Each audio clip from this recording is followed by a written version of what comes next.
सुंदर बाहीची डिझाईन अगदी कमी वेळात तर पहा 3 इंचाची किंवा 2.5 इंचाच्या अशा पट्ट्या घ्यायच्या. तर प्रथम उलट दिशेने त्याला दोन्ही साईडनं लॉंग अशा टिपा मारून घ्यायच्या आणि टिपा मारल्यानंतर याला काय करायचं, सरळ करून घ्यायचं. सरळ करून घेतल्यानंतर पहा ब्लाऊजवरती 1.5 इंचाचं अंतर दोन्ही साईडला सोडून दिलं, कारण ते आतलं ब्लाऊजच्या बाहीचं शिलाई मार्जिंग होतं.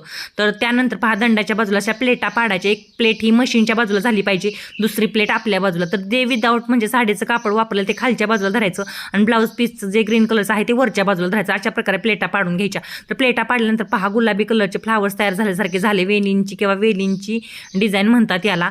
आता याच्यावरती मोती बसवून घ्यायचे. प्रत्येक फ्लावरला मोती बसवायचा आणि सुईने नंतर खाली घालायची. सुई नंतर पुढच्या फ्लावरमध्ये काढायची आणि त्यानंतर उचलून धरायचं. याच्यावरती मोती बसवायचा मस्त असा. तर अशा प्रकारे मोती बसवत फ्लावर्स बनवत डिझाईन मस्तपैकी बाहीला मी रेडी करून घेतली. तर कशी वाटली नक्की सांगा. लाईक करा, सबस्क्राईब करा आणि अशी डिझाईन बनवा. मस्त अशी सुंदर अशी ब्लाऊजच्या बाहीची किंवा ड्रेसच्या बाहीची अशी डिझाईन बनवू